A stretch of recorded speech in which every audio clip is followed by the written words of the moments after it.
તો પાટણમાં પિત્તંબર તળાવે 150 જેટલા ઘર ખાલી કરવાની નોટિસ આવી ગઈ છે। તો એ લોકોના ઘર ખાલી કરશે તો એ લોકો કઈ જગ્યાએ રહેશે? તો એ લોકો 150 ઘર ખાલી કરવા માટે તૈયાર છે, પણ એ લોકોને બીજી જગ્યાએ ઘર બની આપો અને સારી વ્યવસ્થા કરી આપો। તો ખરેખર અત્યારે બધા ભાઈઓ એક થઈ ગયા છે। તો આવી એકતા હશે તો બધું જ કામ થશે। તો ખરેખર આપણે આ વિડીયો જોઈ લઈએ કે બધા ભાઈઓ શું બોલી રહ્યા છે। હવે વાત કરીએ સીધી કે 15 દિવસની અંદર જે નોટિસ આપી, હવે 15 દિવસની અંદર આપણે ખાલી કરી અને ચો જઈએ? પહેલા તો ચોમાહું આવે છે આગળ વરસાદમાં, હે? અને પહેલા તો આપણે હવે મકાન જેટલા 150 છે ને, કદાચ તમને બીજી જગ્યાએ સુવિધા મળે અને કરી આપે તો તમે ખાલી કરવા તૈયાર છો? હાથ અધ્ધર કરીને કહો।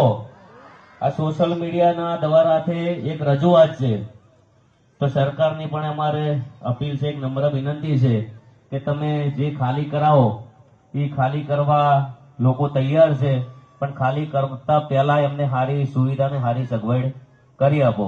આ જ વાત છે ને આપણી?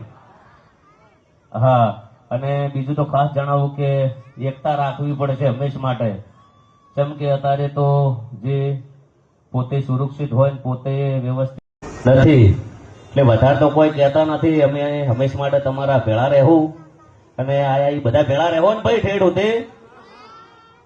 અને બીજું તો વધારે કોઈ કહેતા નથી। આવી એકતા રાખજો અને સરકારને નમ્ર અપીલ છે, નમ્ર વિનંતી છે કે પહેલી સારી સુવિધા વ્યવસ્થિત કરી આલો। અને અમની માંગ એવી છે કે અમે જગ્યા ખાલી કરવા તૈયાર છે, પણ પહેલા લેખિતમાં સાહેબ, હા, લેખિતમાં એવું લખી આલો કે અમે સુવિધા કરી આપશું। જે જે આગેવાનો આવ્યા છે તમારા માટે એમનો પણ ખૂબ ખૂબ આભાર। અત્યારે હું તો જો તો સિંગોત્રિયા, મને ખબર બી નથી મીટિંગ ને થોડા સોશિયલ મીડિયા દ્વારા મેસેજ મળ્યા હતા, પણ વળતો પાટણ આવ્યો ને ભરતજીને મળ્યો એટલે મેં ભરતજીને કીધું, મેં કીધું સમાજની વાત છે તો હું પણ આવું। પણ આ બધા આવ્યા છે, એકવાર વધારી દો અમને જોરદાર તાળીઓ માટે। હા, આમ તો કેવું નતું પણ કહી દઉં, આગેવાનો બહુ મોટી મોટી વાતો કરતા હોય છે કે સમાજને જ્યારે જ્યારે જરૂર થોડા સમયની અંદર અમે કરી આપીશું, પણ આ થાય તો ઠીક છે અને ના થાય તો ઠાકોર સમાજના જે પણ લોકો છે તે લોકોને હું ખાસ કહેવા માંગુ છું, આ રીતે સમાજની એકતા રાખજો અને એકતાની અંદર તાકાત છે। તમે એક હશો તો 100% પરિવારોને તેમના ઘર કે પ્લોટ 100% મળશે। તો સમાજનો સાથ અને સહકાર જોઈએ અને સમાજને અત્યારે તો હાલ બધું શાંતિપૂર્ણ છે, પરંતુ સમાજની જ્યારે પણ કદાચ આ લોકો આ પાડી છે અને કદાચ આઘા પાછું થાય તો અડધી રાતે પણ ઠાકોર સમાજને મેસેજ મળે તો પિત્તંબર 100% તમારે આવવું ને આવું। તો તમે બધા સમજો કે જ્યારે પિત્તંબરમાં વસ્તો 150 થી વધુ પરિવારોને નોટિસ ફટકારી હતી કે 15 દિવસની અંદર ખાલી કરી દો, પણ જ્યારે પણ આ પરિવારોને જ્યારે તકલીફ પડે ત્યારે આપણે આ સમાજની સાથે ઉભું રહેવાનું છે। તો તમે બધા તૈયાર છો કે નહીં? બધા એક કશો તો એકતામાં તાકાત છે, એટલું યાદ રાખજો। એકતા હશે તો 100% તમારા ઘર તમને મળશે। અને તમે એકલા નહીં, તમારે એવું ના વિચારવું કે ગુજરાતમાં સૌથી મોટો ઠાકોર સમાજ છે, ઠાકોર સમાજ તમારી સાથે હર હંમેશા ઉભો રહે છે। કદાચ આગેવાનો ઉભા રહ્યા કે ના ઉભા રહ્યા નથી કોઈ મતલબ નહીં, બરાબર, પણ સમાજ તમારી સાથે ઉભો છે તો 100% તમને ન્યાય મળશે। અને ત્યાં સુધી ઘર ખાલી કરવાના નહીં જ્યાં સુધી તમને પ્લોટ ના મળે, અને કોઈ એવું કે તમે ખાલી કર્યું તો એ વાતમાં દમ નહીં, ખાલી નહીં કરવાના। કારણ સમાજના આગેવાનો જે આપણે ભરતજી છે, ભરતજી તમને કહે એ રીતે તમે આગળ વધજો, કારણ કે ભરતજી તમારા સાથે છે અને ભરતજીએ ખૂબ મહેનત કરી છે તમારા માટે, બરોબર? તો ભરતજીની વાત માનજો। મકાનો દૂર કરવા માટે નોટિસ પાઠવી છે, એટલે આપણે ચિંતામાં છીએ, ઘણા દુઃખી કહેવાઈએ કે ક્યાં જઈશું। એટલે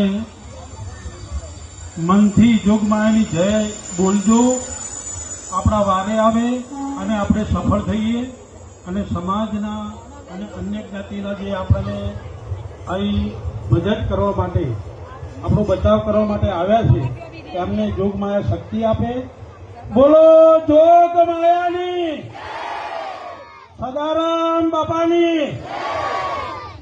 હવે ભરતભાઈ જોડે આ પિત્તંબરના રહીશોના રહેણાંકના મકાન દૂર કરવા માટે જે નોટિસ આપી એના અનુસંધાનમાં ભાઈ રમેશજી કમિટી બનાવી છે, આપણે ગણે કમિટી બનાવી છે ને, એટલે કમિટી બની ગઈ છે।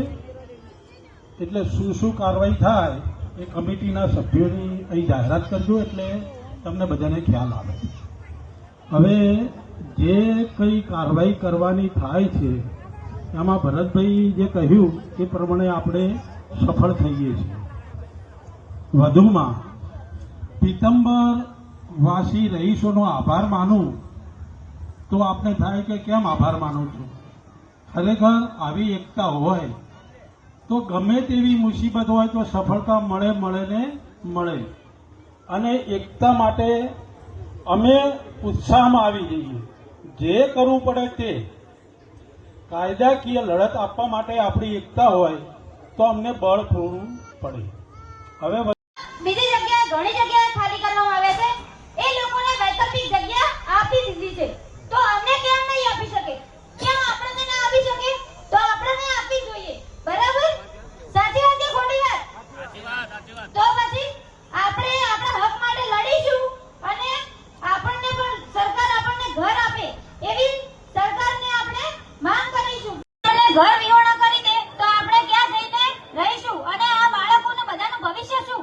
એ લોકો ભણશે કેવી રીતે? એ વાત આપણે મુખ્ય છે. તો એ લોકોના ભવિષ્યનું શું? એ લોકો આગળ જઈને શું કરશે? હવે જો ઘર જ નહીં હોય તો એ લોકો ભણશે કેવી રીતે? એમનામાં શિક્ષણ કેવી રીતે આવશે? તો સરકારને વિનંતી કે બધા જ લોકોને ઘર ફાળવે અને તેઓના બાળકોને ખૂબ જ લોકો ભણાવે અને આગળ વધે અને એ ખૂબ સારી નોકરી લે અને આપણો સમાજ પણ શિક્ષિત થાય એવી હું નમ્ર વિનંતી કરું છું કે દરેક લોકો પોતાના બાળકોને ખૂબ જ ભણાવે અને આગળ વધારે, જેથી આપણો સમાજ પણ કોઈ પણ જાતનું શિક્ષણ વગર રહી શકે નહીં. અને ક્યાં પણ ખૂણે જઈએ તો આપણા ઠાકોર સમાજનું છોકરું એ શિક્ષિત હોવું જોઈએ કે કોઈ આવી અગવડતા આવે તો આપણે એક થઈને આપણા ન્યાય આપી શકે. બરાબર? જય ભારત. તો રહી જ રહ્યા છો, બરોબર?